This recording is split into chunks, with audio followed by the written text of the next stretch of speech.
I don't know, maybe you'd like some help with if you're being nominated or perhaps thinking of winning. And the first and most important piece of advice I can give is to the people whose names are being read out as nominees. A couple of don'ts here. Do not slump back in your seat looking like you were pissed off ever to be nominated in the first place. That is a don't. It is the interval for the Rainbow Awards, and I have bumped into somebody over here. Miss Coco, hello there. Hello, and happy Rainbow Award. Any comments on the new format of Rainbow Awards? I love it. I live next door, so it's very convenient. What brings you along this evening? Just to support the gay community. Jonathan, you have won an award here. I did. I won the Rainbow Health and Welfare Award. Yeah, you look truly shocked when you accepted that award. I was truly shocked. It's pretty shocking to win something for just doing your job.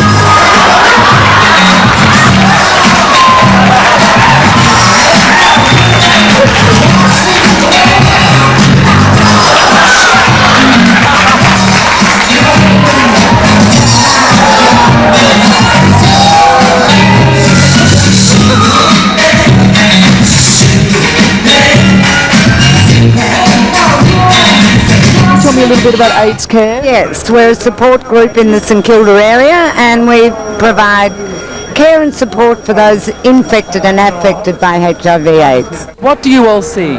I think it's great. I think it's nice for the different atmosphere and the different charisma and that in there. It's great. This must be maybe the second time we've ever spoken on camera. That's the second time I haven't won a rainbow. I've always said that if you're looking for trash, the best place is the trash can. That's it. Another man's trash is my treasure. Thank you very much. This is a great honour. Pride March, since its inception, has captured the hearts and spirits of Victorians. We're very honoured to be part of this fantastic event. I've been involved since the start and watched it grow. We expected in our first year around 2,000 people. We had 11,000. In our second year, we were looking to get 11,000. We had 23,000. This year, who knows, and beyond 2,000, even bigger.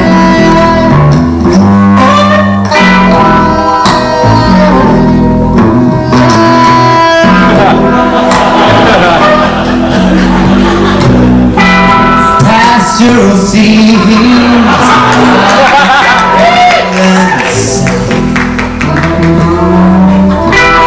the bulging eyes and the twisted mouth,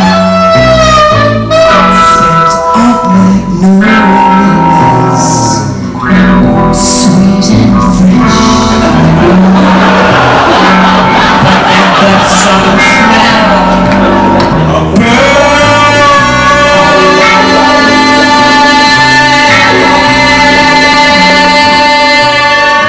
Of course, Sissy, you're a performer. I was the bar girl.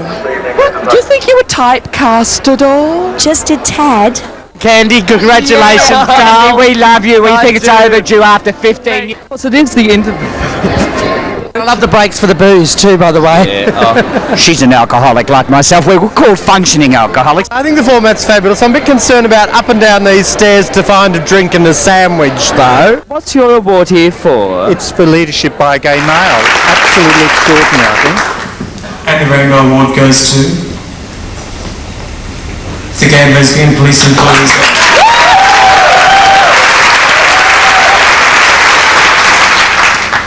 Thank you, Dolph, for your very kind words. It has been a difficult year. But I really want to acknowledge all the people who have supported me, not just other police members and enlightened police officers, but all of you in the community. You've just been sensational, and Mr. Crombie, the fight's just begun. You've won so many. You practically monopolised it. 17 awards. Did you expect to win that? Well, I knew policing issues was hot on the public agenda, and I think the Victoria Police should take note of this. It's been absolutely fantastic so far, so... This is a face of Ben TV. It is, and it's Ben TV. How's your pet shop going? My pet shop's thriving. It's just fantastic. Yes, and all of the animals are being fixed up. I fix all animals. What am I looking? Gay male performer. Gay male performer. And was that essentially for Boy Pussy or a whole body of work? I think essentially Boy Pussy. The writer of Boy Pussy. Yes, that's right. And it had how many seasons, do we know? It had 2 seasons, one here in Sydney, one here in Melbourne, one in Sydney. Yes. Yeah. And both seasons very well received? They were. God, you've got a hairy chest. Controversial. This is the second award for Joy Melbourne. In a row, yeah, it's fantastic. So you must feel very humbled about this. Very, very humbled. Ladies and gentlemen, I think one of the most valuable assets a human being can have in his life is friends. Tonight I feel I am among friends. Thank you.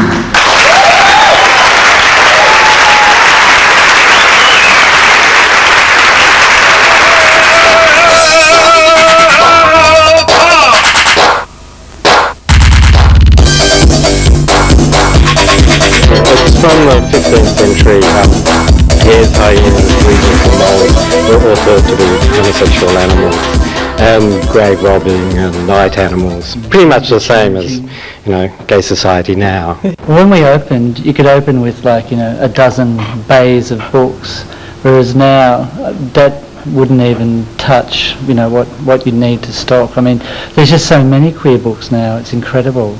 And there's more all the time, and they're being published by the big mainstream publishers as well as the small independent. When we first opened, an account like Penguin was very small, whereas now a major number of our books are from Penguin and Random House. And we're quite a good customer for Penguin as well, and they sort of treat us like we are. I mean, so it's a two-way thing, isn't it? The publishers have also woken up to the amount of lesbian and gay books that can be sold.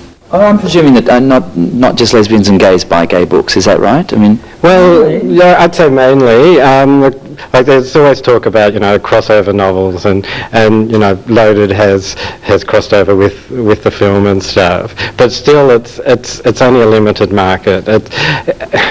I think because of the dealing with sexuality, there is an added resistance from, say, a novel written like a Jewish novel or something, whereas there's not the resistance because of bigotry and stuff. And so I think there is an added resistance because you're dealing with sexuality, which some people don't want to face. But the book's always specifically about sexuality. I mean, will it get into an area that's kind of a bit more kind of human interest? Just about sexuality now, anyway. I mean, there's a real mixture of books available, but it's got a reputation amongst straight readers who don't read queer books that it's all about sex too, which is also another thing you need to get over. But I mean, things change. I mean, like Michael Cunningham, an American author, just won the Pulitzer Prize. So suddenly lots and lots of mainstream straight readers are going to be reading that book. The Smith Street shop is going to be closing down. When does that happen?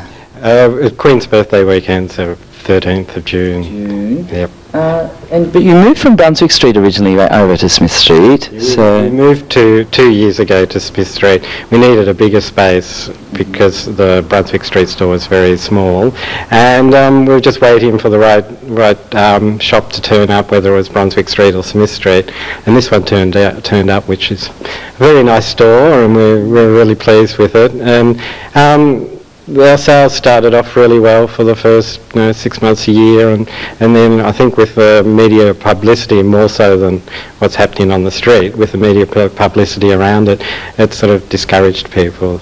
Yeah, we've been talking about that because Smith Street at the moment is the big old bad old street, which is a bit of a bit of a media beat up, and I guess this is just one business that's been... It's a lot mythical, and it's also partly true. I mean, it's like, the mythical part is that it is actually a really nice street, and there's mainly really nice people around here, and people who deal drugs do pretty much keep to themselves. But, you know, like, there's isolated incidences of people getting hassled and stuff like that. Doesn't make it a really attractive place to go on a Saturday or a Sunday if you want to relax. Right. So it's a harder street in some ways to get to. And but the media has just concentrated on it so stupidly and badly that all it does is sort of exacerbate all the problems. When, you know, in actual fact, it's a sort of situation that could be dealt with within the community itself. If everyone who used to come to Smith Street came and frequented the businesses in Smith Street, the feeling of it being a quiet place just dissipates, and so it's a very much a catch-22. Next year there's more than likely going to be a GST on books, which we don't know how that's going to affect business as well. So you have to be in quite a strong, you know, financial position, ready for any, you know. Because at the moment there's hardly any taxes on books because it is seen as sort of a part of literacy, and so any GST will be almost like we'll get the complete lump because there's nothing to save in other parts of the book trade, and it does lead to a lot of fear about buying, you know. But who knows what's going to happen? I mean, that's the thing. But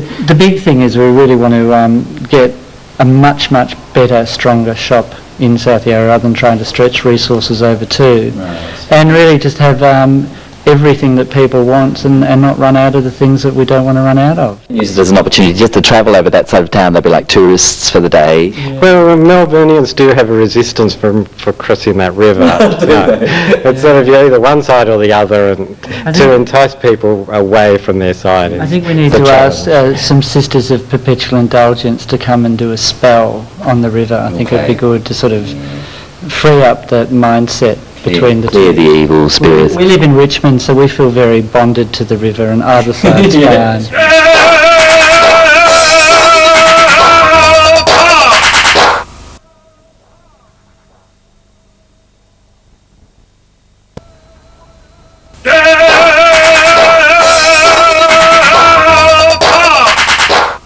This is a segment where we sit around talking about videos and film.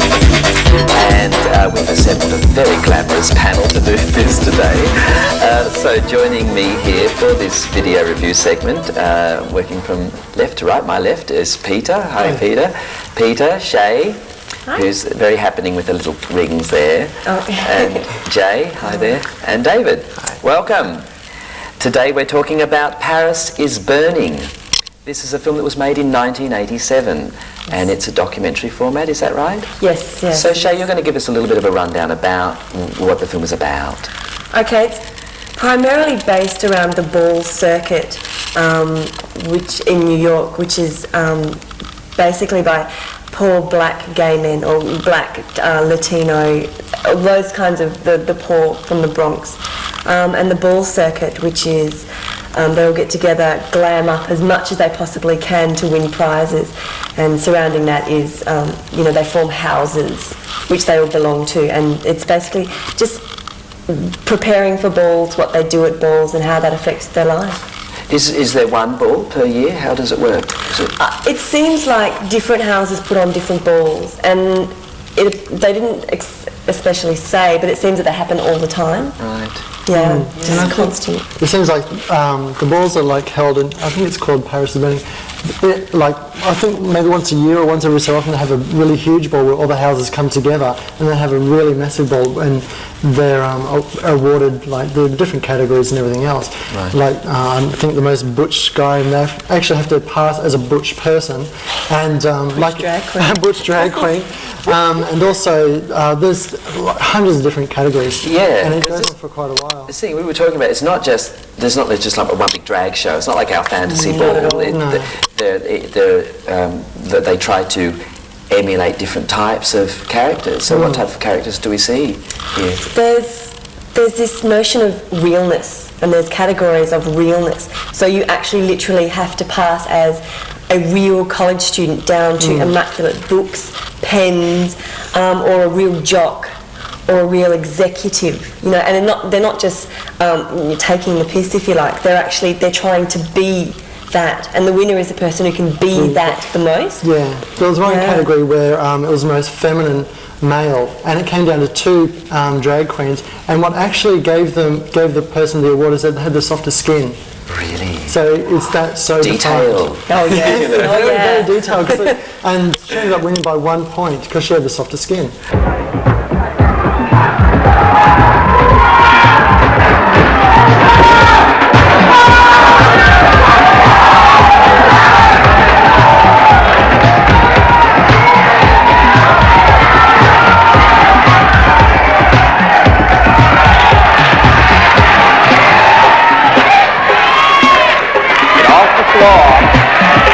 Get off the floor.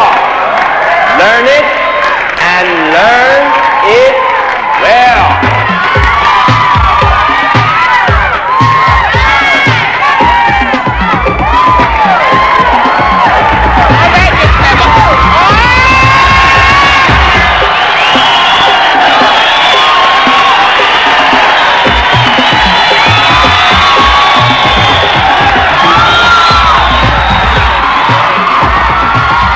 Just a little bit of action there from Paris is Burning. This is the film under the spotlight for this segment.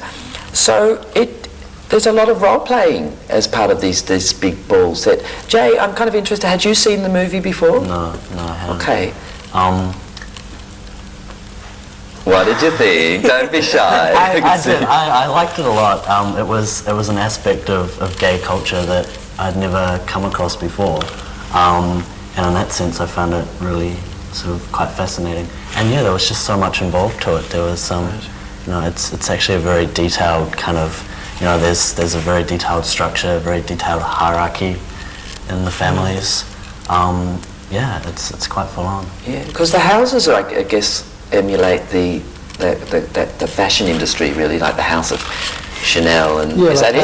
House of Dior and Yes. House of Saint Laurent. Right. I just want to bring you in at this point there because it was so quiet on the end there.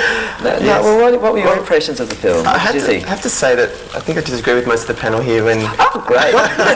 We've got drama, we've got a disagreement. I didn't really like what was being portrayed in this film. I found it quite confronting and depressing that this film was showing, and most objectively I have to say, in terms of its portrayal, but a very sort of raw look at people who were feeling so dejected by society, and I think that's most starkly happens in New York, which is where the film is set. Right. People who feel so dejected that the only way they can feel happy and continue to survive in this harsh environment that is New York is to dress up every now and then within these balls and be judged by one another as having succeeded. And that's most fiercely occurs in this real category, which I think is a bit terrifying, that they need to appear real as an executive, real as a student, real as a heterosexual male or woman, which was quite full on for me to see.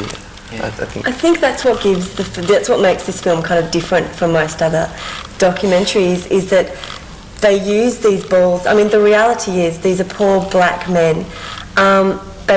They're not going to have access to an education. They're not going to have access to an executive job.